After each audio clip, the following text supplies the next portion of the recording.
I would now like to ask the Honourable Barry Padarath, Member for Parliament for Princestown, to come and give us some remarks.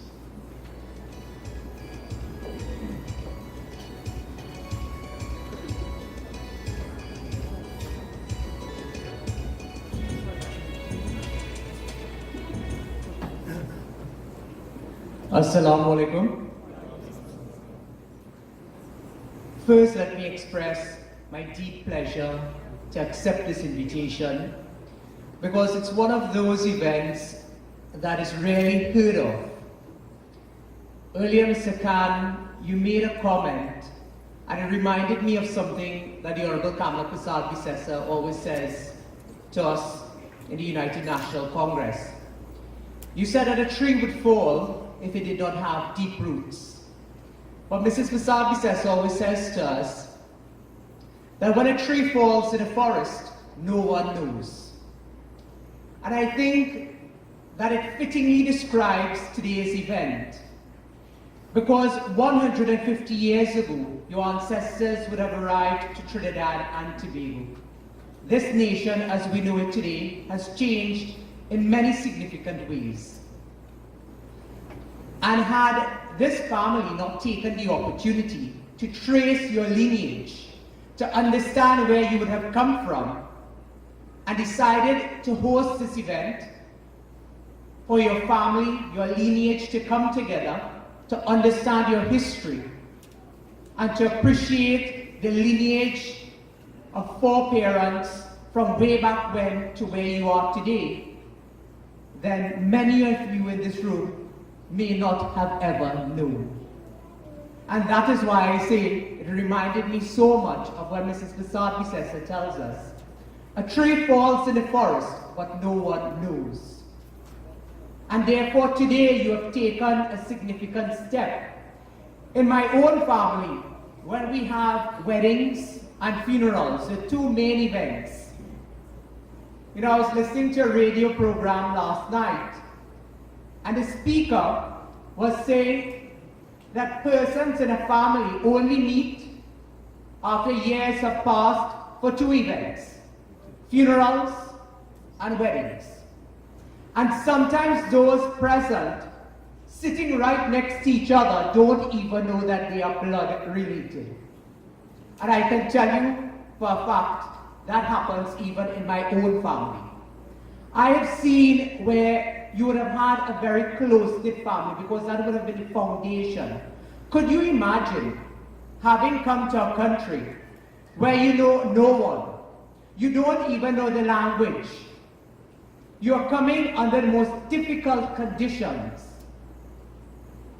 and you have no one to hold your hand or to lend a sense of comfort in that difficult time? And today is a truly great day to pay tribute to those that would have come 150 years ago. That today you stand on their shoulders.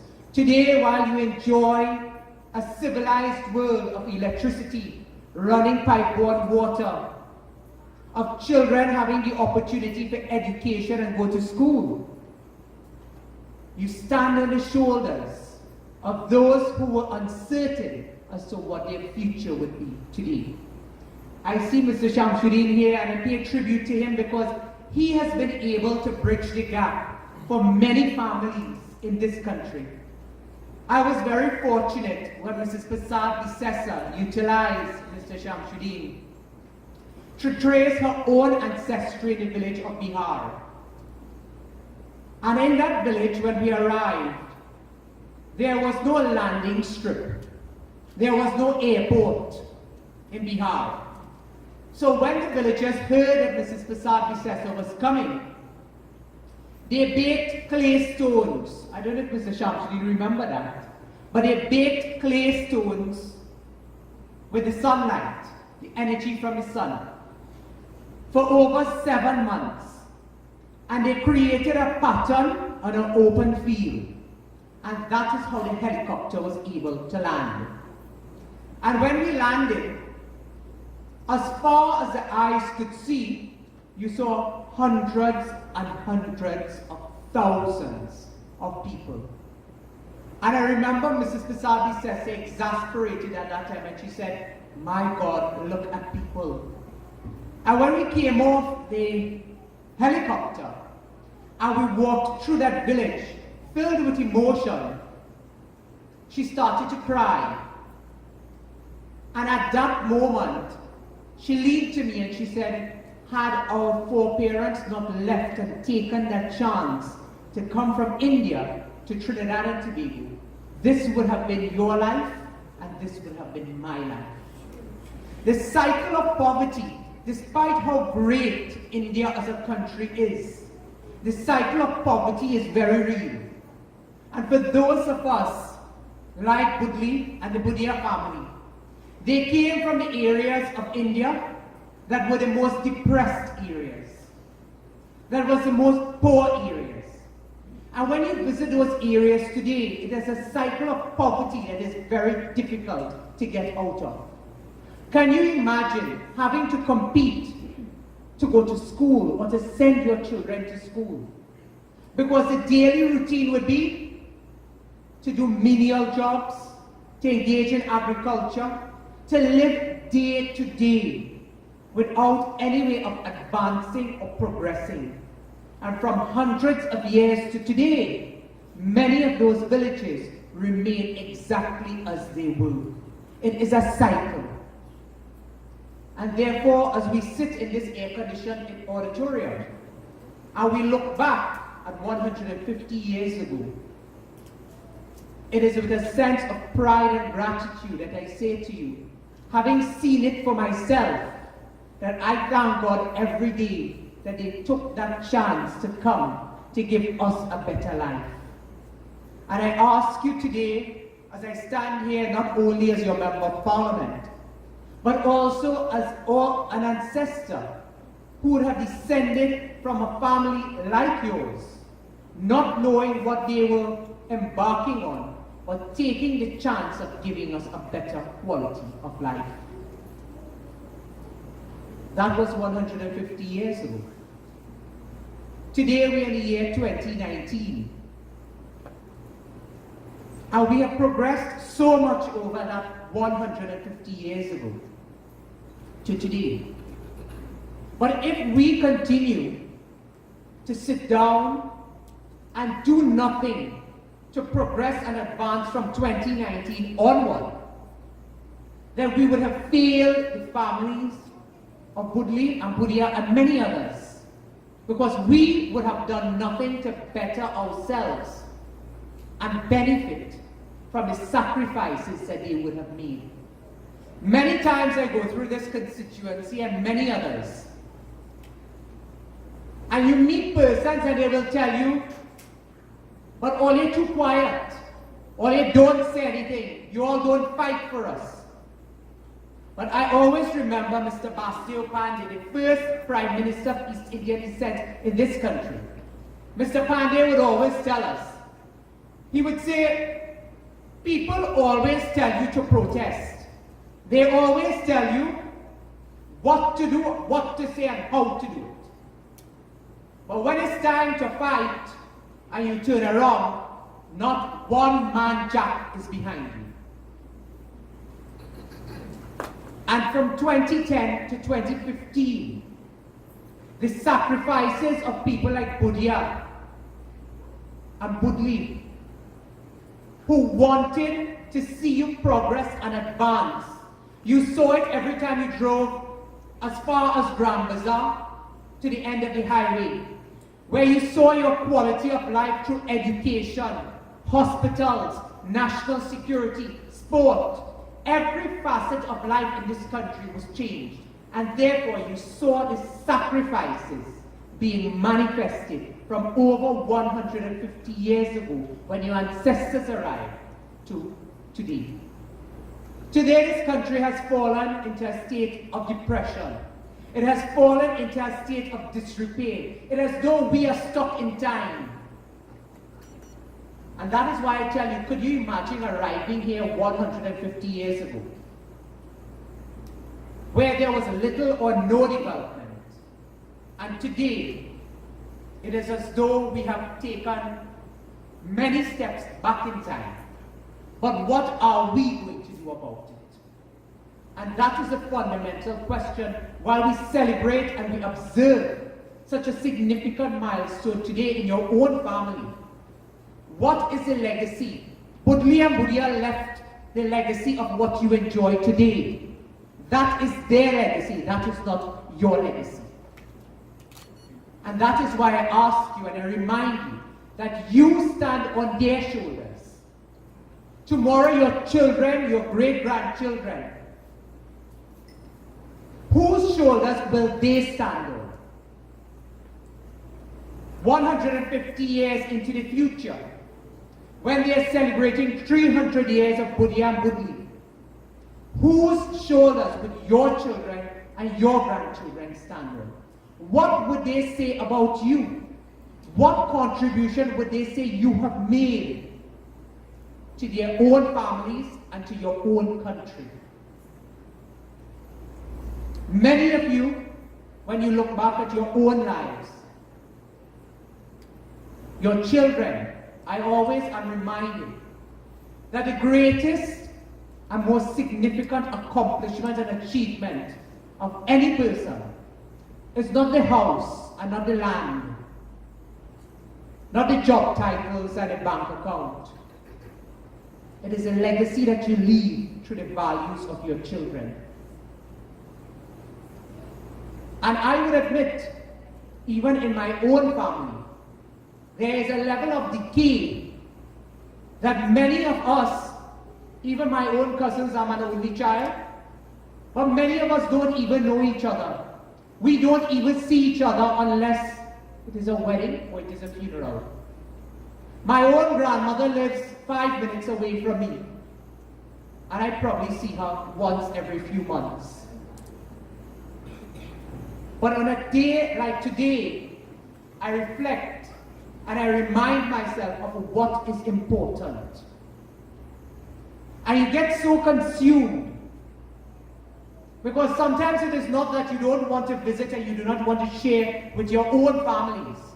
It's that you become so consumed with your daily activity that you get consumed with going to the office at 8 o'clock in the morning, not leaving there till 10 o'clock in the night sometimes.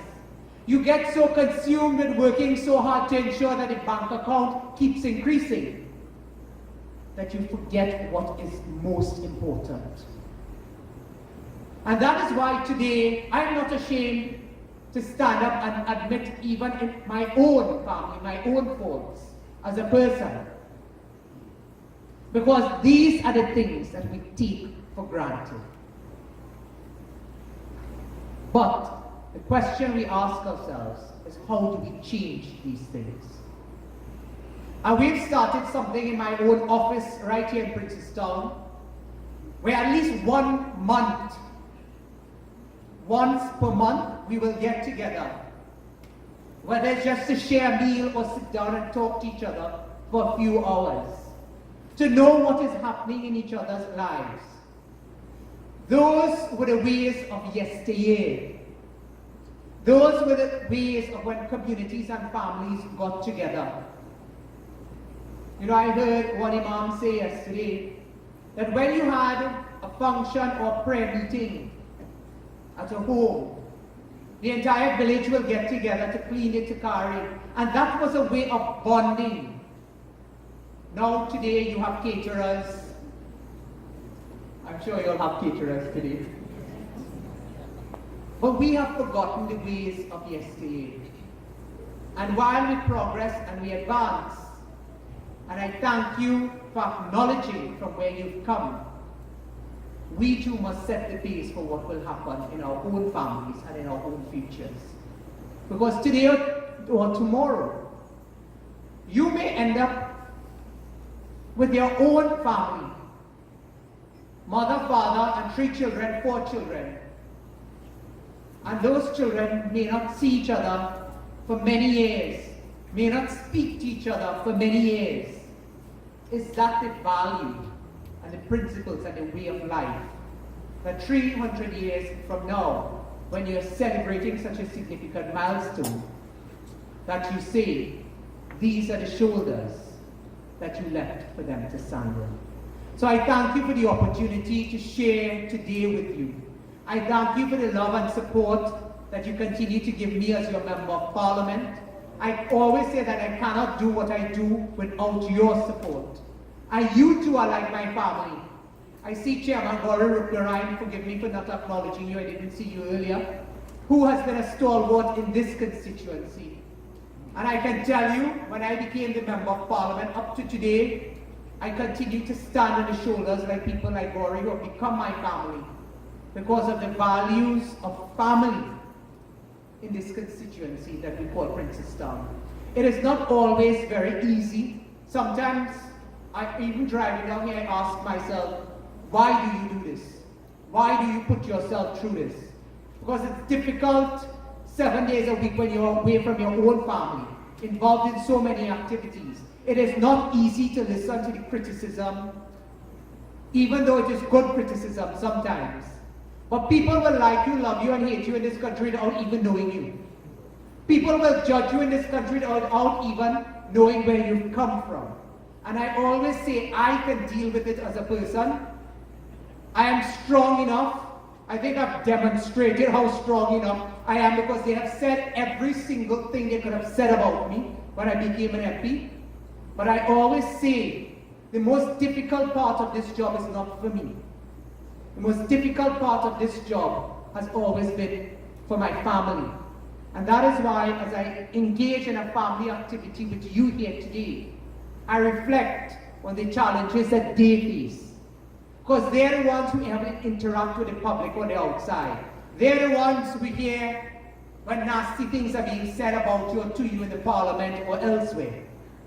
But as I said, and Mrs. Bissessa always reminds all of us, she says, no one ever asked you to take this job. You went and you asked people to vote for you.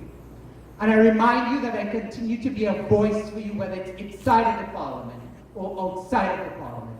But as we go together into the future, as you celebrate your ancestors and you look forward into the future, I ask you, change your way of life by becoming a voice for what is right in your own society, what is right in your own country, and what is right in your own families. May God continue to bless you, and I hope that I am able, even if it is not as your Member of Parliament, but in another capacity, as you have accepted me into your own family, that we will continue to celebrate the great legacy of many of your ancestors like Budlee and Boodeah, whose shoulders that you stand on today. Thank you, and may God continue to bless each and every one.